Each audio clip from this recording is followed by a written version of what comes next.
Tuhan bersamamu. Inilah Injil suci menurut Santo Yohanes.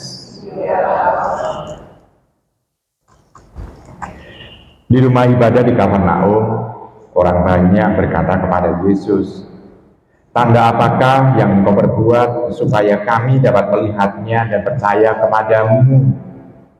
Pekerjaan apakah yang Engkau lakukan?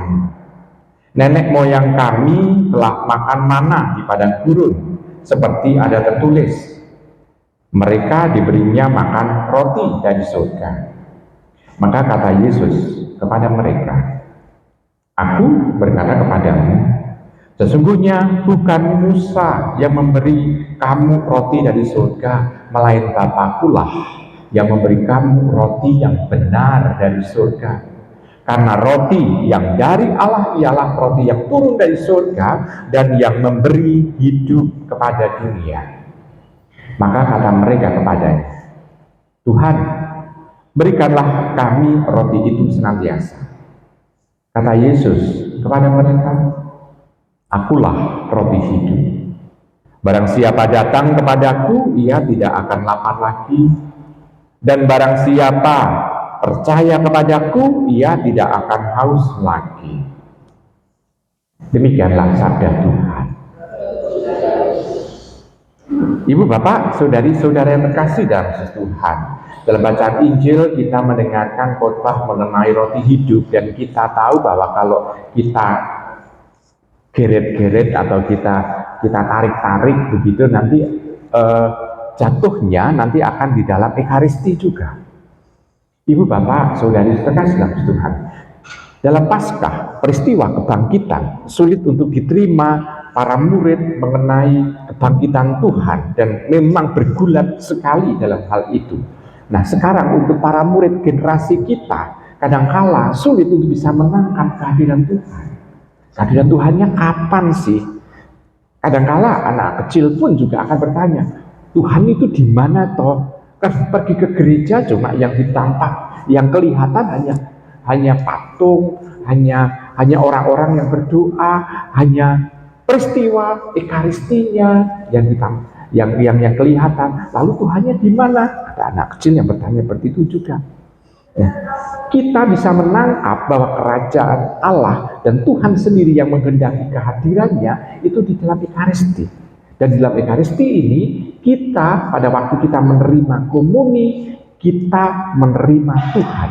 Kehadiran Tuhan bukan hanya di dalam pikiran, tidak hanya kita bayangkan, tetapi kehadiran Tuhan adalah real, nyata. Dan kita bisa merasakan, dan kita bisa mengalami kesatuan dengan Tuhan. Dan di sana, kalau orang sudah merasakan dan mengalami kehadiran Tuhan, kita dimampukan untuk juga membagikan kehadiran Tuhan itu kepada orang yang kita hadapi. Dan dimampukan berarti maksudnya adalah bukan kita memberikan komuni kepada orang lain, tetapi dimampukan adalah kita bisa memberikan kasih Tuhan, perhatian Tuhan kepada orang-orang yang kita jumpai. Ini berarti kita bisa melihat bahwa kehadiran Tuhan real. Jadi Tuhan yang bangkit tidak hanya dialami oleh orang-orang pada zaman dulu dengan melihat sosok Tuhan, tetapi kita percaya kehadiran Tuhan, suruh kita terima. Ini catatan yang pertama. Lalu catatan yang kedua, kita bisa merasakan dan mengalami kehadiran Tuhan seperti ini, yang memampukan kita ini juga sekaligus memberikan kepada kita kepuasan. Puas akan hal apa? Puas akan hal-hal yang sifatnya adalah memenuhi kebutuhan hati kita. Karena kadangkala kita hanya memikirkan Tuhan, berarti kan kepuasan untuk mencari pengetahuan mengenai Tuhan, kita hanya dipuaskan soal otak, soal pikiran. Tapi kehadiran Tuhan yang bisa kita alami dan kita rasakan dalam Ekaristi ini juga memuaskan hati kita, perasaan kita, dan kita nantinya digerakkan untuk bisa melakukan sesuatu. Tuhan memuaskan keinginan kita supaya kita bisa menyantap Dia.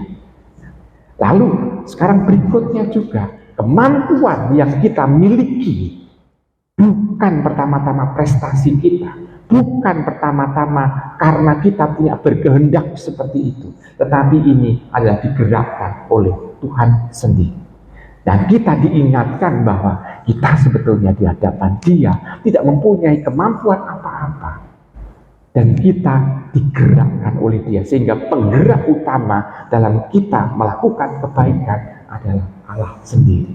Nah, saudari-saudara yang terkasih dalam Tuhan, dengan demikian kita sebetulnya mau diingatkan bahwa walaupun generasi kita tidak pernah melihat sosok Tuhan yang seperti apa itu, namun kita tetap bisa merasakan dan mengalami. Mata iman kitalah yang menuntun kita bisa merasakan dan mengalami kehadirannya. Selamat merenungkan.